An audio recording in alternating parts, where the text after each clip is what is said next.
दोस्तों, welcome back to my new video. कैसे हैं आप लोग? अच्छे होंगे मेरे हिसाब से। बाकी बुरे भी होंगे तो मैं इसमें कुछ नहीं कर सकती हूँ।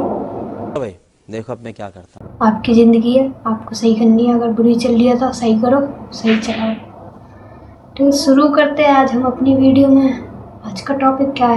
यार मेरे को तो ऐसा धक धक हो रहा है। मेरे को भी हमारे prime minister PM Narendra Modi.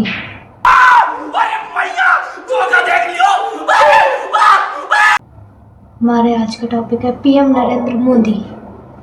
अब आप लोग सोच रहे होंगे इतने बड़े, मतलब कि हमारे प्राइम मिनिस्टर हैं, इतने बड़े आदमी हैं, उनके टॉपिक क्यों लिया है?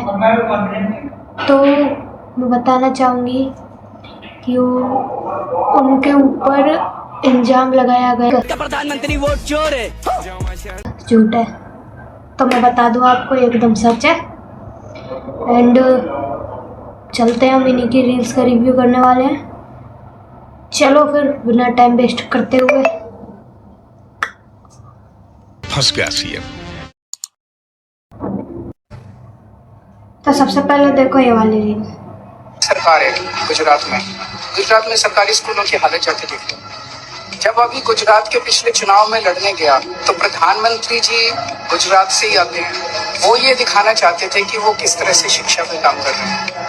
पूरे गुजरात में उनको एक सरकारी स्कूल ऐसा नहीं मिला जहां प्रधानमंत्री जी जाके अपनी फोटो खिंचवा सके। वो तो बात है। तो फिर एक टेंट बनाया कपड़े का, और उस कपड़े के टेंट के इंटीरियर्स को पेंट करके क्लासरूम की शेप दी गई, टेम्पररी क्लासरूम। उसमें 4 डेस्क लगाए गए। उन 4 डेस्क में 3 डेस्क पे बच्चों को बिठाया गया, एक डेस्क पे मोदी जी जाके बैठे फोटो खिंचवाने। 30 साल सरकार चलाने के बाद तो इसमें जो चीज़ मैं देख रही हूँ वो ये है कि हमारे स्कूल, मान लो इनने फ़ोटो लगाई है, फ़ोटो खींचने के लिए कैनोपी लगाया उसमें और सीट लगाई, फिर मोदी जी ने फ़ोटो खींची, वो लगवा दें। पर जो इसमें 2 बच्चे बैठे हुए हैं और उनके पास 2 लैपटॉप रखे हुए हैं, लैपटॉप कहाँ से आए?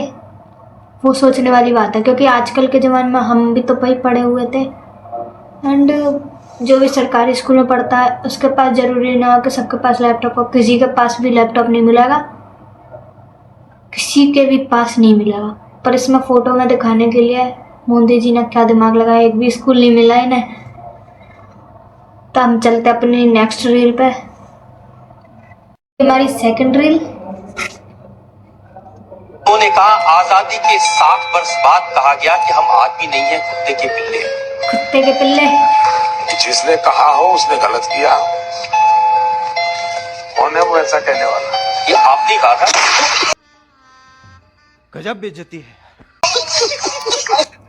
तो मोदी जी को बहुत भूलने की बीमारी बहुत जल्दी होगी। बादाम खाने की ज़रूरत है ना, शायद बादाम खाते भी होंगे तो इन्हें सूट ना कर रहे होंगे जब ये भूल गए, इतने जल्दी भूल गए भाई साहब। देखो ये सेकंड रील। वो बेच रहे हैं भारत को। हमको सिखा रिया है। खामोश मैं कैसे हो जाऊं? मैंने कसम उठाई है, मैंने कसम उठाई है, मैं देश नहीं बिकने दूंगा। रेल बेच रहे हो, सेल बेच रहे हो, खेल बेच रहे हो, कोल बेच रहे हो, LIC बेच रहे हो, बैंक बेच रहे हो, एयरपोर्ट बेच रहे हो, पोर्ट बेच रहे हो, FCI बेच रहे हो, बिजली बेच रहे हो, पानी बेच रहे हो, सड़क बेच रहे हो, BPCL बेच रहे हो, पूरा हिंदुस्तान बेच रहे हो। जो डलहौजी न कर सका वो ये हुक्काम कर देंगे, और कमीशन दे दो तो हिंदुस्तान को नीलाम कर देंगे।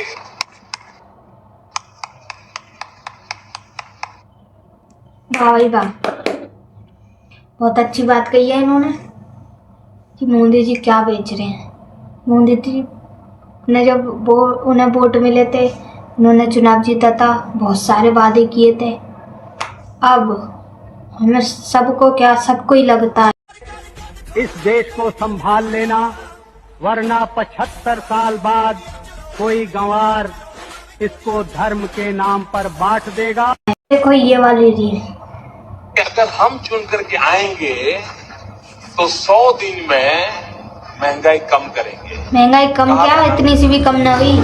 कहा था ना, डीजल का क्या। 2014 में अगर चावल 20 रुपए के थे तो आज 2024 में वही चावल 45 रुपए, गेहूं 25 रुपए का तो आज 65 रुपए, दूध अगर 40 रुपए का था तो आज 70 रुपए, पेट्रोल 60 रुपए आज करीब 100, डीजल 50 रुपए आज 100, मूवी टिकट 100 रुपए आज 300, स्ट्रीट फूड पहले 30 रुपए का आज करीब 80 रुपए। इनफैक्ट 2014 में अगर आप 1000 रुपए खर्च करते थे बेसिक एमिनिटीज पे, आज उन्हीं एमिनिटीज पे 2024 पे 2300 रुपए खर्च होते हैं। कीमतें 130% से बढ़ चुकी है, सैलरी इसी समय पे 50%।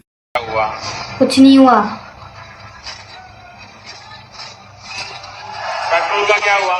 कुछ नहीं हुआ। मित्रों, गैस हो, पेट्रोल हो, डीजल हो, हर प्रकार से महंगाई बढ़ रही है कि नहीं बढ़ रही है? बढ़ रही है। मित्रों, मुझे परमात्मा ने जब बनाया तो उसके जो आईटी प्रोफेशनल थे उन्होंने ऐसा सॉफ्टवेयर डाला है कि मैं छोटा सोच ही नहीं सकता। छोटा सोचेंगे कैसे, इतने बड़े बड़े काम ही करते हैं। Make in India, made in India, आदर्श गांव, smart city, bullet train, 15 lakh, skill India, Mudra loan, look east policy, करोड़ों रोजगार, नारी शक्ति, बेटी बचाओ बेटी पढ़ाओ, कोरोना अग्निवीर। अरे कुछ तो ऐसा होगा जिसके दम पर चुनाव लड़ सको। काम ही करते हैं तो छोटा कहाँ से सोचेंगे।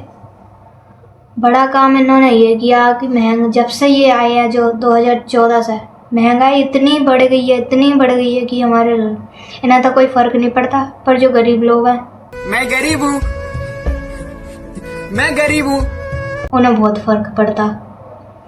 कभी ये आएंगे ना यहाँ पे, देखा जाएगा जब आएंगे। जब कल जी की ये वाली वीडियो भी देख लो। अब आप क्या ही कहें, जो भी है सही बोल रहे हैं अंकल जी, थोड़ा देख लो। मोदी जी ने देखो इतना काम करा पिछले 11 साल में। हमारा देश 2014 में भुखमरी सूचकांक में 55वें नंबर पे था। मोदी जी को पसंद नहीं आया 55 नंबर, यार अच्छा नंबर नहीं होता, it's not a good figure. 55, इतनी मेहनत करी उन्होंने, आज हमारे देश को भुखमरी इंडेक्स में 111वें नंबर पे पहुंचा दिया। जय मोदी जी। उसके बाद हमारा जो है प्रेस फ्रीडम इंडेक्स में हुआ करता था 78वें नंबर पे। मोदी जी ने इतना काम करा, आज प्रेस फ्रीडम इंडेक्स में हमारा देश जो है 180 देशों की सूची में 163वें नंबर पे है। जय मोदी जी, कितना बढ़िया काम करा सर, है ना। खुशहाली के इंडेक्स में 195 देशों का इंडेक्स जारी होता है, स्वीडन उसमें पहले नंबर पे हमेशा आता है, और हमारा देश करीब 88वें नंबर पे आया करता था। 88वें नंबर से आज वो 135वें नंबर पे पहुंच गया। जय मोदी जी, कितना शानदार काम करा। 2014 से पहले हमारे पासपोर्ट की रैंकिंग 74वें नंबर पे हुआ करती थी। इतना काम करा मोदी जी ने, इतना काम करा, उन्हें तो सीधा बढ़ा के आज 85वें नंबर पे पहुंचा दिया। सीधी 11 की छलांग लगा दी है, 11 की छलांग लगा दी है। डॉलर हमारे मुकाबले 60, 58, 65 रुपए हुआ करता, 60 से नीचे नहीं रहा करता था, 50 से 60 के बीच में चलता था। मोदी जी ने इतनी मेहनत करी, इतना काम करा, आज डॉलर को 87 रुपए पे पहुंचा दिया। इतनी शानदार काम करा है मोदी जी ने। काम कर तो अंकल जी ने मजाक में सही सच बोला है, सच बोला है। अंकल जी के लिए सल्यूट है। चलते हम अपनी नंगी। तो देखो गाइस जी वाली रील का भक्त नहीं हूँ, ब्राह्मण हूँ, मोदी का भक्त नहीं हूँ।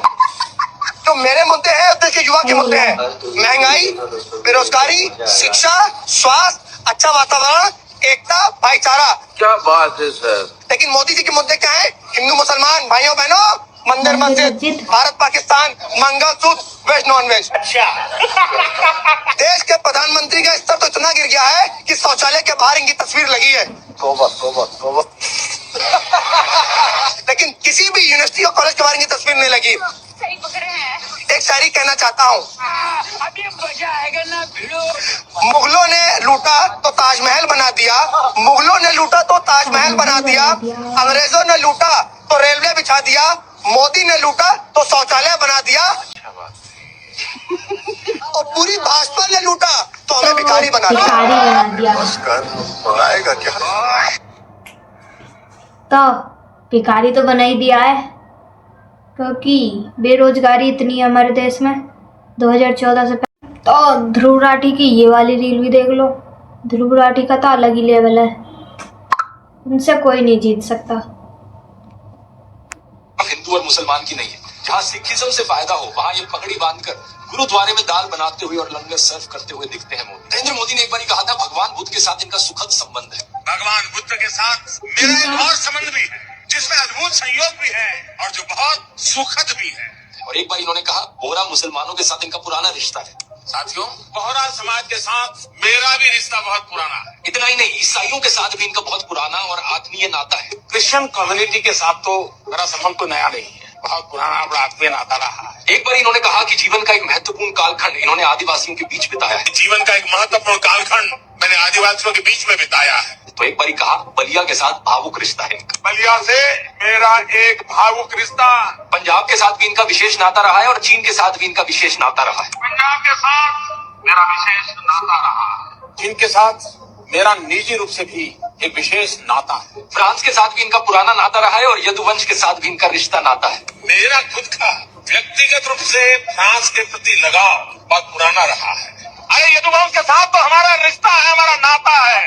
बंगाल से नाता जोड़ने के लिए इन्होंने कहा कि बचपन में ये कोलकाता की मेट्रो देखने आए थे। मैं बचपन में जब पहली बार कोलकाता आया तो एक आकर्षण था, जरा मैं मेट्रो देखूं। प्रॉब्लम बस ये है कि कोलकाता मेट्रो 1984 में शुरू हुई थी जब ये 34 साल के थे। अब बताओ दोस्तों, 34 साल का कोई बच्चा देखा है आपने? मोदी जी के ऐसे नाते हैं जो कहीं से भी शुरू हो जाते हैं, कहीं पे भी बन जाते हैं, कोई सी भी जगह पे बन जाते हैं, किसी भी सदस्य से बन जाते हैं, किसी भी जाति से बन जाते हैं। इनकी कोई एक जाति नहीं है, हर जाति में इनका रिश्ता मिल जाएगा। मुसलमान देख लो, हिंदू देख लो, क्रिश्चियन देख लो, चाइना देख लो, फ्रांस देख लो, हर जगह इनका नाता मिल जाएगा। चलते हैं हम अपनी नेक्स्ट रील पे। तो आधार कार्ड बहुत ज़्यादा ज़रूरी है। अब मुझे पता है, आप लोगों को भी पता रहेगा, ऐसा तो है नहीं कि आपके पास आधार कार्ड नहीं है। आधार कार्ड तो सबके पास ही होते हैं। तब देखो ये वाली रील। जब से आया कागज में ही उलझा के रखा। पहले आधार कार्ड बनाओ, आधार कार्ड बनाने के बाद फिर कहा कि आधार कार्ड को बैंक से जोड़ो, फिर गैस कनेक्शन से जोड़ो, फिर पैन कार्ड को आधार कार्ड से जोड़ो, फिर वोटर आई कार्ड को आधार कार्ड से जोड़ो। ये लगभग जब से 11 साल से लोगों को कागज में ही उलझाया हुआ है। अभी क्या 2014 से जब से आया कागज में ही। तो आधार कार्ड बहुत ही जरूरी चीज है। गाइस, मोदी जी की ये वाली रील भी देख लो। इसमें एक इश्तिहार आया, दिख है इश्तिहार, दिख रहा है, दिखकर आ जाएगी। इस इश्तिहार में मोदी जी हैं और हमारे साथ एक लेडी है और इसमें ये लिखा हुआ है, ये लेडी इस इश्तिहार में बोल रही है कि प्रधानमंत्री की जो योजना है घर देने की, आवास योजना है, उसकी वजह से मेरे घर पे मुझे अब छत मिल गई है। अच्छा। और मेरे जैसे 24 लाख लोग और हैं जिनको छत मिल गई और अब हम सब आत्मनिर्भर हो गए हैं। तो we found the lady who is here and we are here to talk to her. Madam ji, ये फोटो आपकी है? हाँ। अच्छा, ये फोटो आपकी कब ली? तो हमको ये पता नहीं है कब ली है, समझे? ये घर आपका है? नहीं, ये घर मेरा नहीं। घर रहने से हमें झोपड़ी में रहेंगे। आप ही लोग देखिए। ये गड़बड़े बाबा। चीटिंग करता है तू, चीटिंग करता है तू। न्यूज। तो मोदी जी, इतने करोड़ों लोग आपको देखते हैं, थोड़ी सी शर्म कर लेते। शर्म नहीं यार, छोड़ो शर्म की बात तो छोड़ो। इतने करोड़ों रुपए कमाते हो, इतने करोड़ों रुपए हैं आपके। अभी और सुनिए। बस अगर एक उस औरत की फोटो ना लगा के उसे एक घर दे देते या घर बना के दे देते, फिर फोटो ले लेते। ऐसी झूठी तस्वीर लगा के क्या फायदा, आपकी पोल तो खुल गई। मोदी जी की रील तो बहुत देख ली, अब और ट्रेंडिंग रील देख लेते हैं। तो मेरे इंस्टाग्राम खोलते ही 2 रील आ जाती हैं, 3 रील आ जाती है, पता नहीं क्या क्या। हम मालूम है तेरे बाप को मत सिखा। तलविंदर, वैसे मुझे इसके बारे में पहले पता नहीं था, मुझे अभी 3 दिन पहले ही पता चला कि तलविंदर कौन है। एक तलविंदर की रील आ रही थी, बार बार मुंह पर पता ना क्या पेंट सा पोत रखा था। बाद में मैंने सर्च किया गूगल पर, तो उसमें लिखा था कि पंजाबी सिंगर है एक बहुत बड़ा। फिर मैंने उसका एक गाना सुना, अच्छा लगा, अच्छा सॉन्ग है, अच्छे गाने गाता। पर ऐसा थोड़ी होता, ट्रेंडिंग में आते ही जा रहे इस बात तो छोड़ो। मेरा पूरा रील में तलविंदर, तो उनकी रील भी देख लेते हैं और उनके कुछ कमेंट भी पढ़ लेते हैं हम। तलविंदर का कीड़ा लोगों में ऐसा घुस गया है कि वो उसमें से निकलने का नाम ही नहीं ले रहा है। जिसका देखो उसको तलविंदर की तरह बनने की कोशिश कर रहा है। वही तलविंदर तो थोड़ा मेकअप करके अच्छा भी लगता है, पर इन लोगों को तो देखो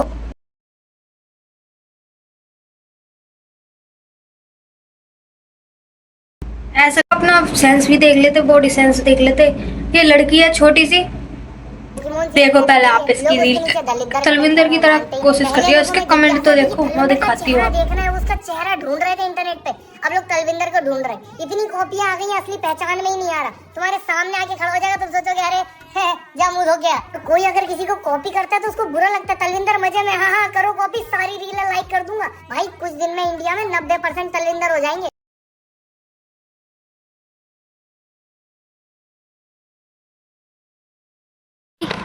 अगर वीडियो अच्छी लगी हो तो लाइक और सब्सक्राइब मार देना। मिलते हैं नेक्स्ट वीडियो में। एंड हम घर जा रहे हैं। देखो मैं क्या ही दिखाऊँ आप लोगों को, ऐसे ही मार देना लाइक और सब्सक्राइब। मिलते हैं नेक्स्ट वीडियो में। रोड पे अभी तुम